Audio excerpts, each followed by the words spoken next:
الحمدللہ 95 news HD+ سے رمضان transmission کا جو سلسلہ ہے وہ ہمارا جاری ہے۔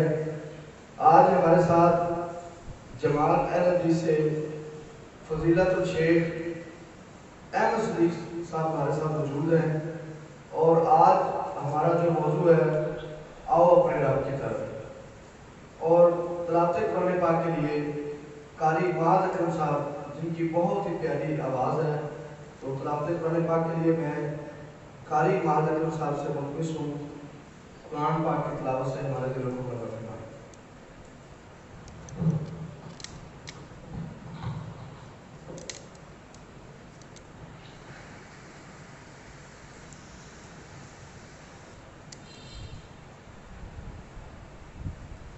أعوذ بالله من الشيطان الرجيم. بسم الله الرحمن الرحيم. يا أيها الذين آمنوا كتب عليكم الصيام كما كتب على الذين من قبلكم لعلكم تتقون. أياما معدودات، فمن كان منكم مريضا أو على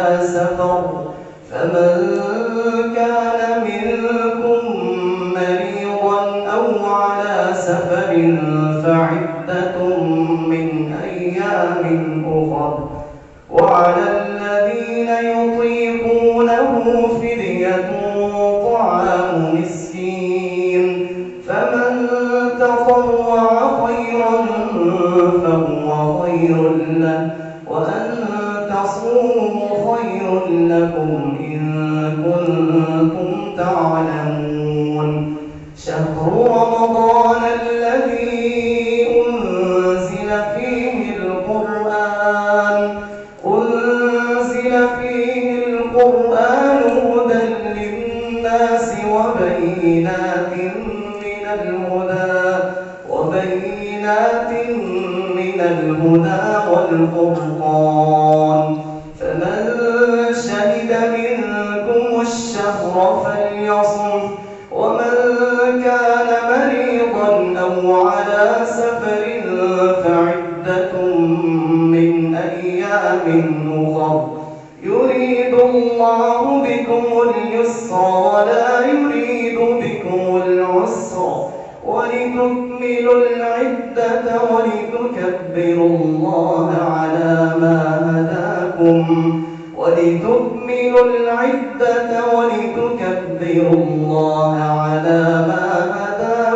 ولعلكم تشكرون.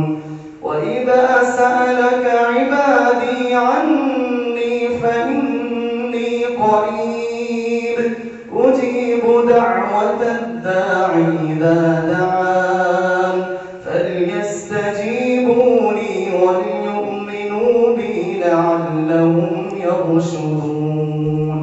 صدق الله العظيم.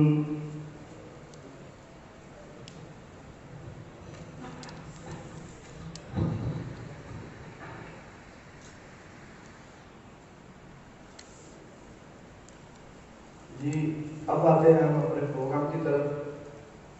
ہمارے ساتھ موجود ہے فضیلت الشیخ احمد صدیق صاحب، اور موضوع ہے آج بہت اہم موضوع ہے، آؤ اپنے رب کی طرف۔ بسم اللہ الرحمن الرحیم، الحمد للہ رب العالمین، والعاقبۃ للمتقین، والصلاة والسلام علی اشرف الانبیاء وسید المرسلین، نبینا محمد وعلی آلہ واصحابہ اجمعین، اما بعد فاعوذ باللہ من الشیطان الرجیم، بسم اللہ الرحمن الرحیم، وَأَنِيبُوا إِلَىٰ رَبِّكُمْ وَأَسْلِمُوا لَهُ مِنْ قَبْلِ أن يأتيكم العذاب ثم لا تنصرون۔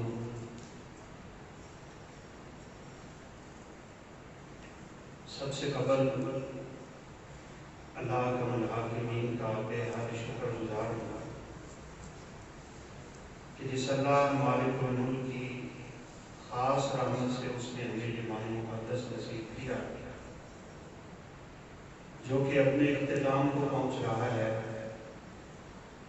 اور یقیناً رمضان المبارک کی ہر ایک گھڑی، ہر ایک لمحہ، بلکہ ہر ایک سیکنڈ انتہائی قیمتی۔ رسول اللہ صلی اللہ علیہ وسلم کا فرمانے ذیشان ہے وَلِلَّهِ الْعُتَقَاءُ فِي كُلِّ يَوْمٍ وَلَيْلَةٍ مِّن رَمَضَانَ، کہ رمضان المبارک کا کوئی دن، کوئی رات، کوئی گھڑی گویا ایسی نہیں ہے کہ جس وقت اللہ لوگوں کو جہنم سے آزاد نہیں کرتی۔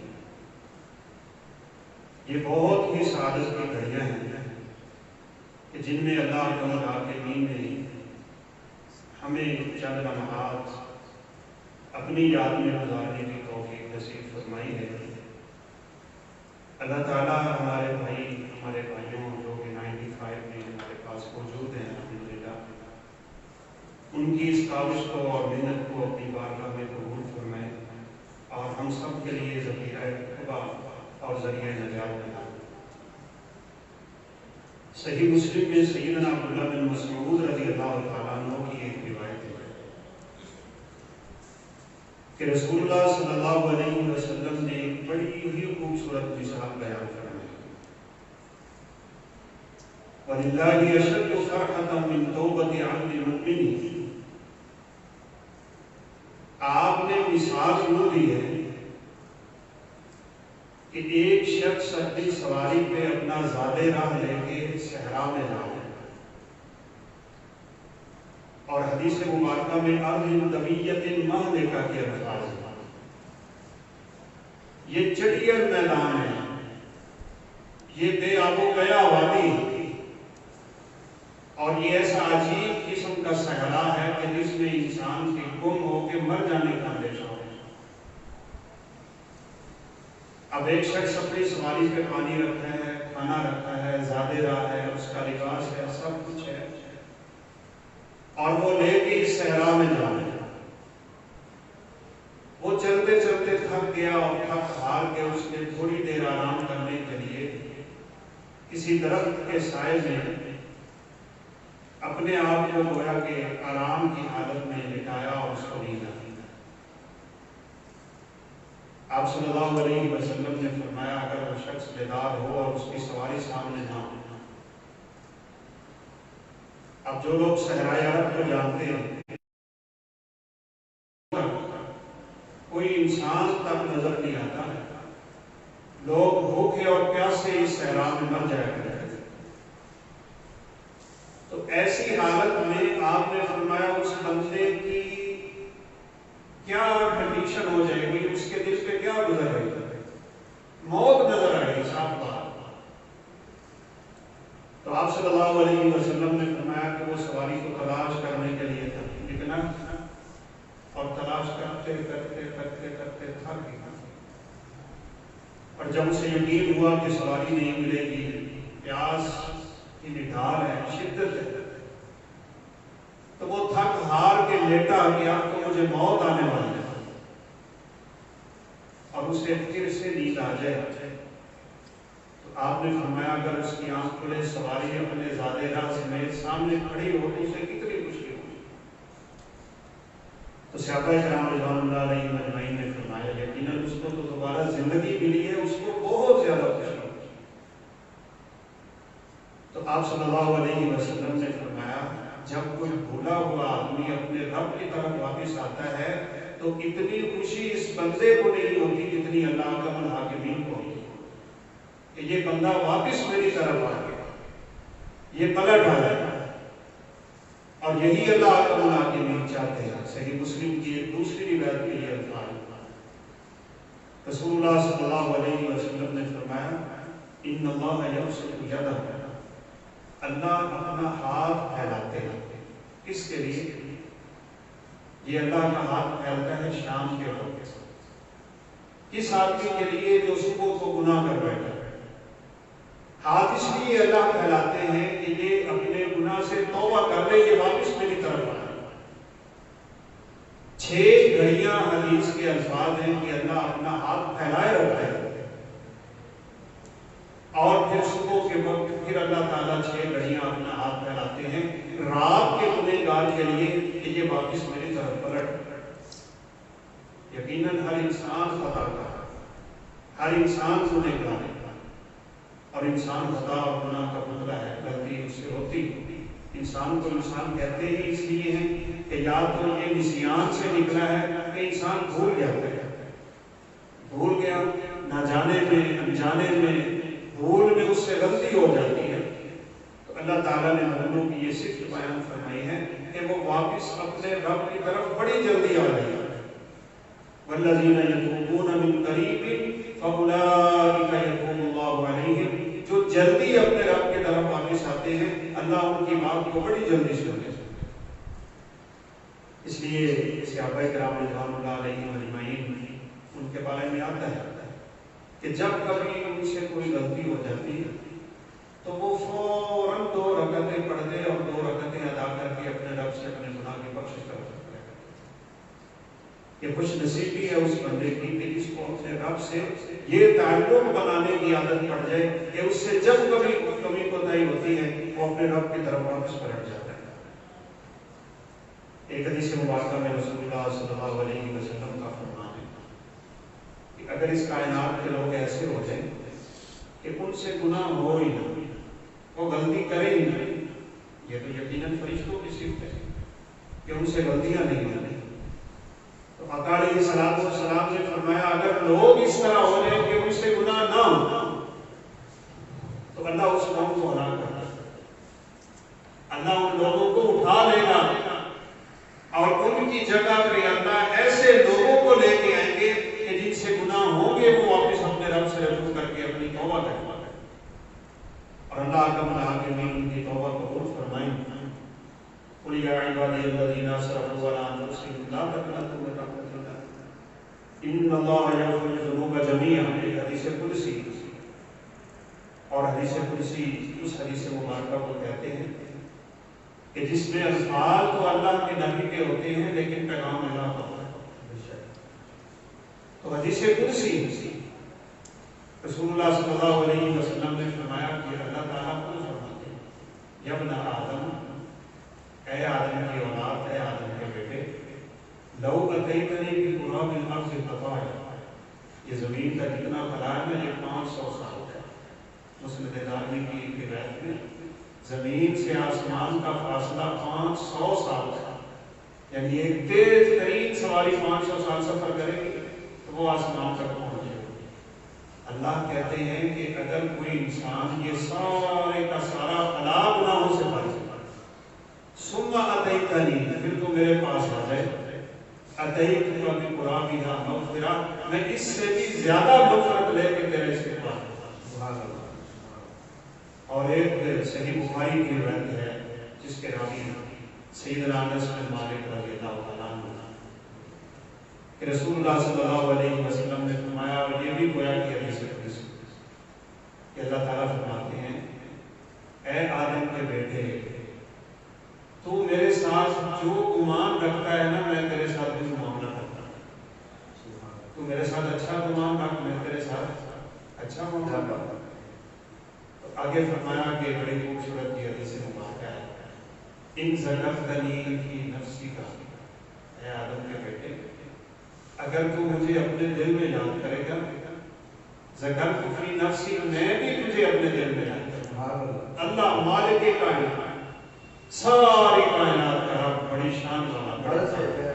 گمان آج کل جو ہمارا ہو گیا ہے، گمان پہ بار زیادہ کام کر کہتے ہیں یہ بیماری ہے، یہ کرونا پتہ نہیں کیا ہو گیا ہے، ہم مر گئے، یوں ہو گیا. کبھی کبھار چھوٹی بیماری آ جاتی ہے تو پھر بھی ہم یہی سوچتے ہیں کہ یہ بیماری پتہ نہیں کب ختم ہوگی، مر گئے.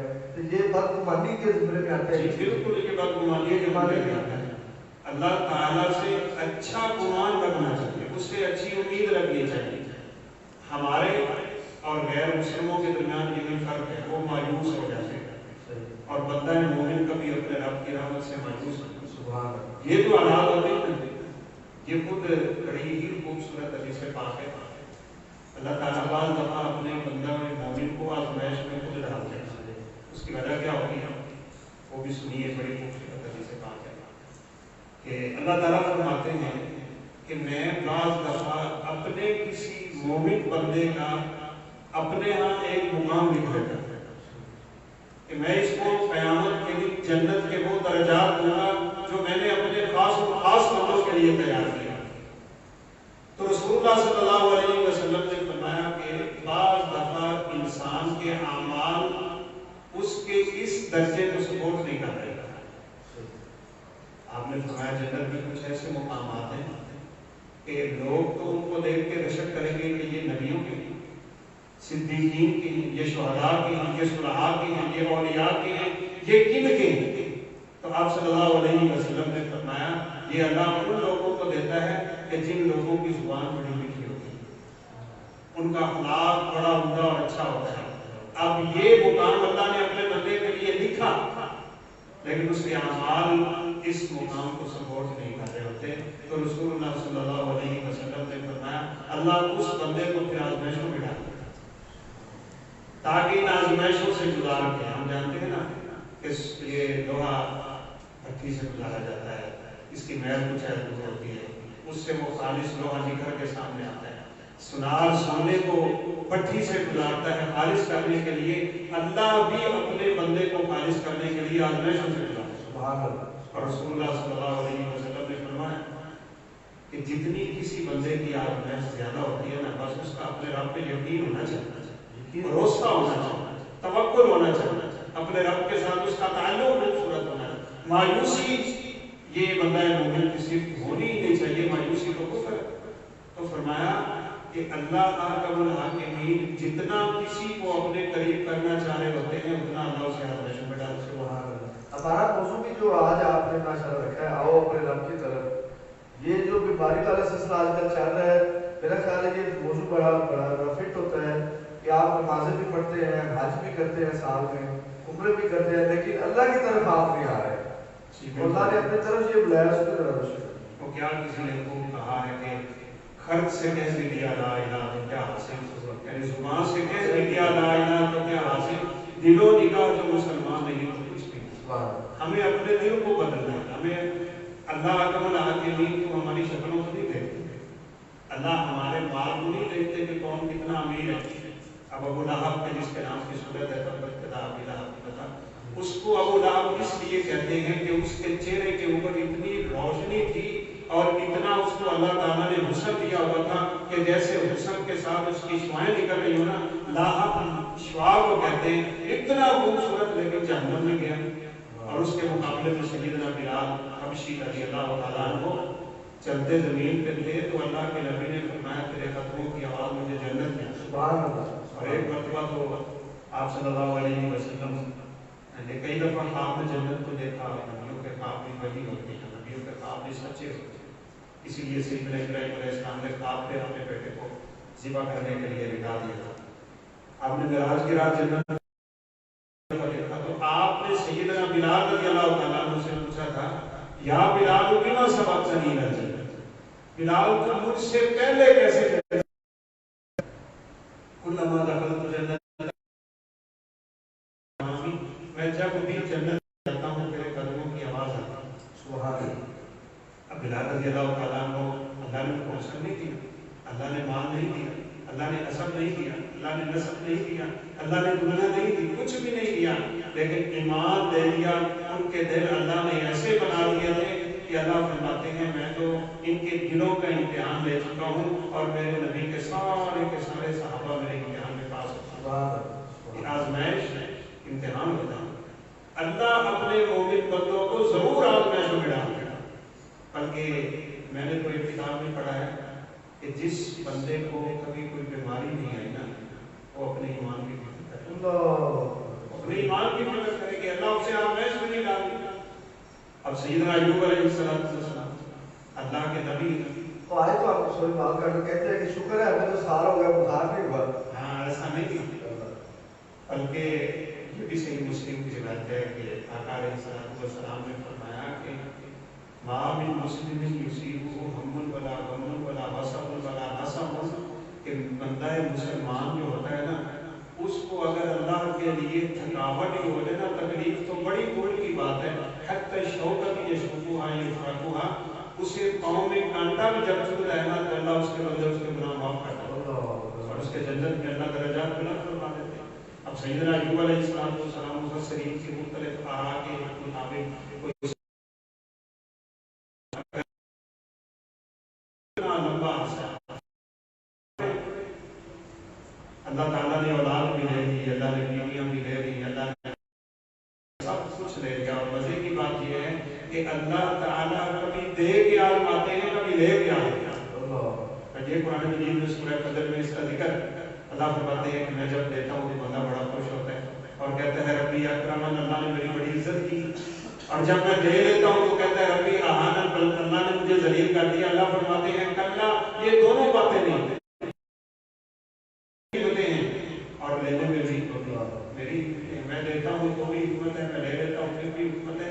یہ تو آزمائش ہے نا، اولاد بھی، بیوی بھی، بچے بھی، یہ سب اللہ تعالیٰ نے آزمائش کے لیے ہمیں عطا کر دیے کہ ہم ان میں خاص ہوتے ہیں یا نہیں ہیں۔ پہلی ابتلا ابراہیم ربہ بکلمات، کہ اللہ تعالیٰ نے حضرت ابراہیم علیہ السلام کی یہ صفت بیان فرمائی ہے، اواب منیب، کہ وہ اللہ کی طرف آنے والے تھے، پلٹنے والے تھے، رجوع کرنے والے تھے۔ اب ان کو اللہ نے کتنا آزمائشوں سے ہٹایا۔ آپ بیان کر رہے تھے کہ جس کو بیمار نہ ہو اس کو اپنے ایمان کی فکر کرنی چاہیے۔ جی بالکل۔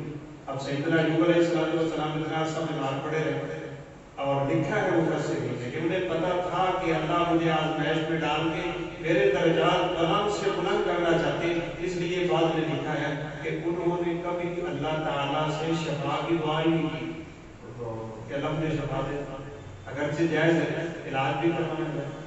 تو ایک دن شیطان نے آگے کہا کہ ایوب اگر تو رب کا نبی ہوتا تو تیری یہ حالت نہ ہوتی۔ یہ منافقانہ رویے ہوتے ہیں۔ آپ صلی اللہ علیہ وسلم کے بڑے پیارے صحابی ہیں، ان کا نام ہے عمران بن حسین رضی اللہ عنہ۔ ان کو بواسیر کی بیماری لگ گئی، تو وہ اتنے بیمار ہوئے بیچارے کہ جیسے کہتے ہیں نا چار بھائی کے ساتھ بندہ چار بھائی ہو جائے۔ ایک دن ایک منافق نے آ کے کہا کہ اگر تو اللہ کے نبی کا صحابی ہوتا ہے تو تیری یہ حالت نہ ہوتا جو ہوئی پڑی۔ تو سیدنا عمران بن حسین رضی اللہ تعالیٰ عنہ نے لگے جا اپنا کام کر، میں اس حالت میں بھی پڑا ہوں نا تو اللہ کے فرشتے آ کے میرے ساتھ سلام دیتے ہیں، فرشتے میرے ساتھ مصافحہ کرتے ہیں۔ یہ تو اللہ کی آزمائش ہے، اور اللہ اپنے مومن بندوں کو زیادہ آزمائشوں میں ڈالتا ہے۔ آپ نے فرمایا انبیاء کی اللہ نے آزمائشیں سب سے زیادہ کی۔ ایک دفعہ آپ صلی اللہ علیہ وسلم کے صحابہ نے حالات واقعات سے تنگ آ کے آپ سے یہ کہہ ہی دیا کہ مدد نہ سنتا ہے، دوسرے پاس میں جاتے کہ اللہ کی مدد کب آئی؟ تو آپ صلی اللہ علیہ وسلم نے فرمایا تم ابھی گھبرا گئے، تم سے پہلے نبیوں کو تواروں میں چیر دیا گیا تھا، ان کے جسموں کو لوہے کی کنگھیوں سے اتار دیا گیا تھا، تو وہ تو اللہ کے لیے صبر کرتے رہے۔ آزمائش یہ دنیا آزمائشوں کا گھر ہے، یہاں اللہ تعالیٰ نے لوگوں کو آزمائش میں ڈالنا ہی ڈالا۔ اور ہاں مزے کی بات یہ ہے، آپ نے بات کی، اللہ جب بھی کسی بندے کو آزمائش میں ڈالتے ہیں تو اس آزمائش میں اگر بندہ پورا کر جائے، اپنے رب سے نا امید نہ ہو، مایوسی کا اظہار نہ کرے، اس کے ساتھ اس کا تعلق مضبوط سے مضبوط رکھے۔ جب اللہ اس بندے کو اس آزمائش سے نکالتے ہیں نا تو اس وقت پھر اللہ اس کو انعام بھی بڑھا دیتا ہے۔ آگ سے ابراہیم علیہ السلام کو اللہ نے نکالا، بیٹے کی چھری گردن پہ چلا رہے تھے، اللہ تعالیٰ نے بیٹے کو بچا کے ڈوبا لایا، اور پھر اللہ تعالیٰ نے ان کو انعام یہ دیا کہ کائنات میں جتنے بھی متقی لوگ آئیں گے نا جو اللہ سے ڈرنے والے ہیں، ابراہیم آپ کو متقیوں کے امام ہیں، ہم نے آپ کو متقین کا امام بنا دیا۔ اب صحابہ کرام رضوان اللہ علیہم آزمائشوں میں رہے، اللہ تعالیٰ نے جب آزمائشوں سے نکالا، سیدنا ابو ہریرہ رضی اللہ تعالیٰ عنہ کا واقعہ بن ہے، وہ جب ہجرت کر کے مدینہ منورہ تشریف لائے تو وہ کہتے ہیں کہ میرے انصاری جو بھائی تھے وہ کھیتی باڑی کو نکل جایا کرتے تھے، اور میرے مہاجر جو بھائی تھے وہ بازاروں میں جا کے تجارت کیا کرتے تھے، جو مکہ مکرمہ سے ہجرت کرتے تھے، اور میں ایسا انسان تھا کہ مجھے نہ تجارت کی فکر نہ کھیتی باڑی کی فکر، مجھے ایک فکر ہوتی تھی کہ میرے پیارے حبیب کب نکلیں گے، میں ان کی بات سن کے یاد کر رہا تھا۔ ان کو اللہ نے امیر المومنین فی الحدیث بنایا، ان کے ایسا وقت آ گیا، کہتے ہیں کہ کیونکہ میرا کچھ بھی نہیں تھا تو بعض دفعہ کھانے کو کچھ نہ ملتا، بھوک سے میں جب نڈھال ہو کے گرنے لگتا نا تو میں اپنے بدن سے کپڑا اٹھا کے زمین پہ اپنا پیٹ لگاتا تھا کہ زمین کی تپش سے مجھے یوں محسوس ہو کہ میرے پیٹ میں کچھ جا رہا ہے، اور لوگ سمجھتے تھے ابو میرا مرغی کا دورہ پڑا ہوا، لوگ میری گردن پر پاؤں رکھتے تھے کہ اس وقت مرغی کے لوگوں کا علاج یہ ہوا کرتا تھا۔ پھر ایک وقت اللہ نے ایسا دکھایا کہ ابو ہریرہ رضی اللہ تعالیٰ عنہ مدینے کے گورنر بن گئے، اپنی جیب سے بڑا قیمتی ریشمی رومال نکالا ناک صاف کرنے کے لیے، تو خود ابو ہریرہ رضی اللہ تعالیٰ عنہ مسکرا کے کہنے لگے ابو ہریرہ ایک وہ وقت تھا کہ جب لوگ تیری گردن پہ پاؤں رکھتے تھے، اور ایک آج یہ وقت ہے کہ تم مدینے کا گورنر ہے۔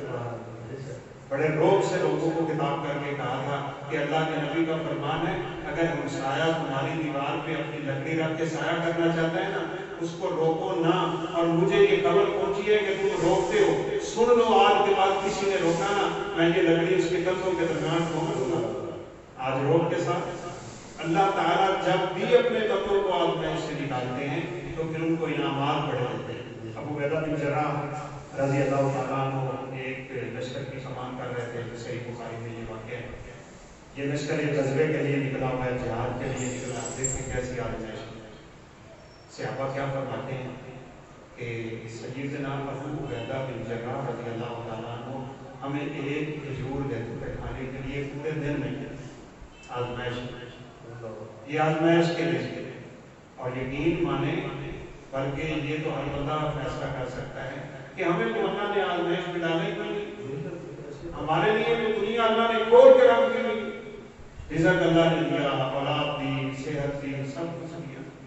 آج کل ہم اپنی مسجدوں کا ماحول دیکھتے ہیں تو حیران بھی رہ جاتے ہیں، قالین پیچھے ہوئے، اے سی لگے ہوئے، ٹھنڈا ماحول ہے، وہ گرم پتھروں پہ سجدے کیا کرتے تھے۔ لیکن اللہ پاک نے کہا کہ کلیم نکالو، فرش پہ پاک کرو، اب زمین پہ آؤ، زمین پہ آؤ، میں جو زمین پہ سجدہ کروں گا اللہ پاک زمین پہ لے آئے، بالکل زمین پہ رسول اللہ صلی اللہ علیہ وسلم کا فرمان دیا صلی علی اللہ علیہ وسلم، اگر تیری طاقت ہے نا تو زمین پہ ہی سجدے کیا، زمین پہ نماز پڑھا۔ اب صحابہ کہتے ہیں کہ ایک کھجور تمہیں ملتی تھی کھانے کے لیے، تو ایک کھجور کا تم کرتے کیا تھے؟ ایک بندہ پورا دن ایک کھجور سے گزارا کر سکتا ہے صاحب؟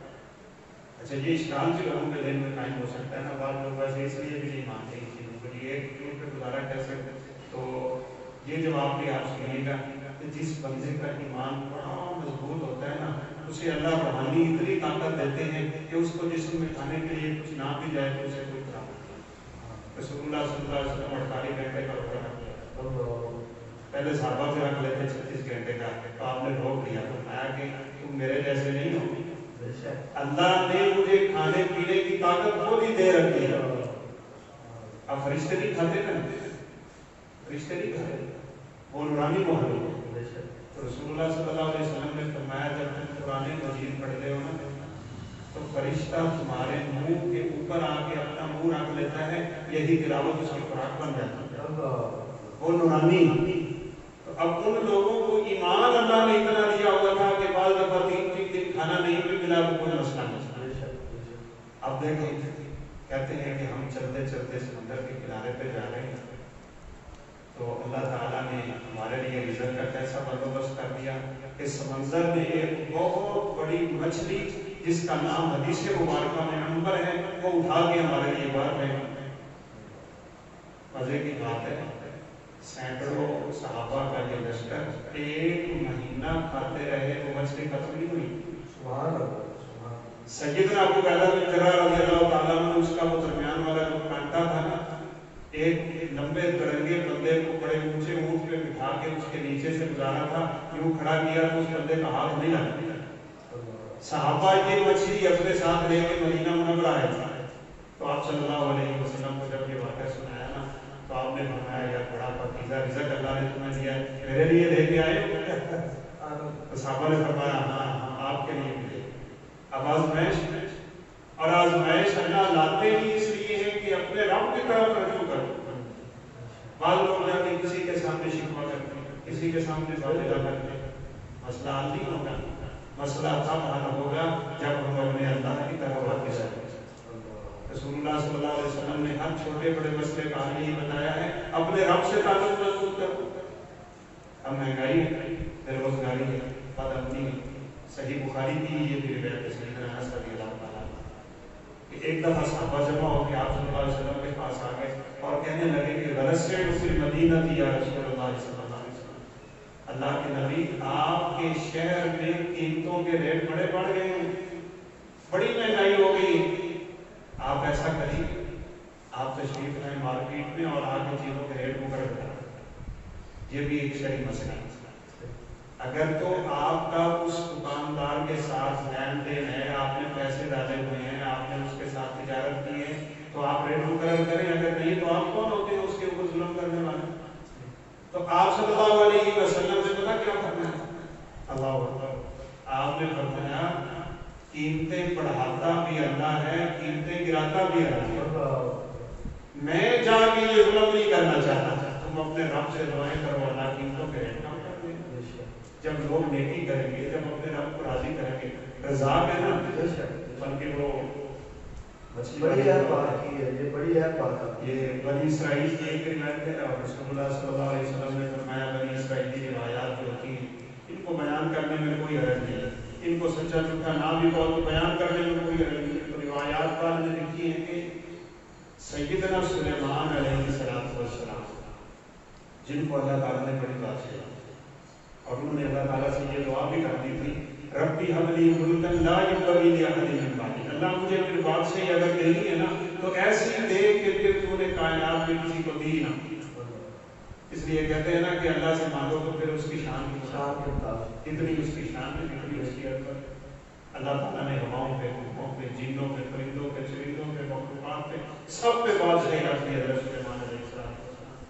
تو کہتے ہیں وہ لکھنے والے لکھتے ہیں کہ سیدنا سلیمان علیہ السلام اپنی بادشاہی پہ تھوڑا سا جیسے بندے کو ناز ہو جاتا ہے, کیوں کر کے اللہ کو کہنے لگے کہ یا اللہ میں تیری مخلوق کی دعوت نہ کروں. اللہ تعالیٰ نے فرمایا سلیمان کیا بات کرتے ہیں, میری مخلوق کی دعوت, ہاں اللہ میں تیری مخلوق کی دعوت کرنا چاہتا ہوں. فرمایا اچھا نہیں کر پاؤ گے. اب اللہ تعالیٰ کے لشکر جن درندوں, پرندوں, چرندوں, حیوانات, حشرات, انسان, اللہ جانتے ہیں اس کی کیا حالت ہے, کتنی ہے, کیا کیسے کیسے اللہ سے کرتے ہیں. تو کہتے ہیں کہ سلیمان علیہ السلام نے فرمایا نہیں اللہ میری یہ خواہش ہے, ٹھیک ہے کر لو.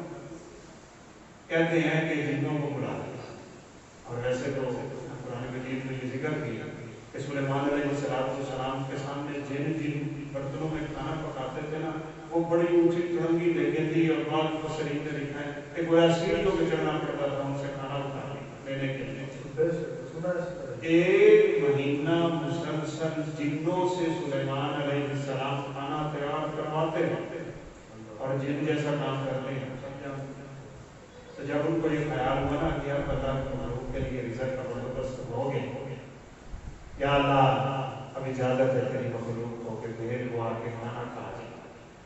تو کہتے ہیں اللہ تعالیٰ نے ایک مچھلی کو بھیجا اور گئے کہ ان میں سارا کھا جائے. سبحان اللہ. یہ تو ہم نے اپنے بزرگوں سے سنا ہوا نا کہ یہ جب پہلی جہاز پہلے چلتے تھے تو پہلی جہازوں کے نیچے جب مچھلیاں آتی تھی نا تو وہ پلٹا کھاتی تھی, پورے کا پورا جہاز ایسے ہو جاتا ہے, بڑی بڑی مخلوقات ہیں. تو بعد میں یہ لکھا ہے کہ مچھلی سلیمان علیہ السلام سے کہنے لگی کہ سلیمان آپ نے میرے ساتھ انصاف نہیں کیا, اللہ مجھے اس طرح کے ایک وقت میں 2 لقمے دیتا ہے, 1 لقمہ دیا ہے آپ نے. اب اللہ تعالیٰ رزاق ہے, وہ رزق تب تک کرتا ہے جب لوگ گناہ کرتے کرتے اس سے دور ہو جاتے ہیں. سیدنا عبداللہ بن عباس رضی اللہ تعالیٰ عنہ کی یہ روایت ہے کہ جتنے بھی مسائل بنے ہوئے ہیں نا جی, چاہے وہ اخلاقی ہیں, معاشرتی ہیں, وہ ہمارے رزق کی ہیں, وہ ہمارے امن کی ہیں, ان کی بیس یہی ہے کہ جب لوگ گناہ کرتے ہیں تو اللہ ناراض ہو جاتے ہیں, پھر اللہ اپنی مصیبتیں طرح طرح سے نازل کرتے ہیں. ماشاءاللہ آپ نے علم میں تاریخ اگر آپ پڑھیں سیدنا عمر بن عبدالعزیز رحمۃ اللہ علیہ کا جو زمانہ خلافت ہے وہ صرف 2 سال,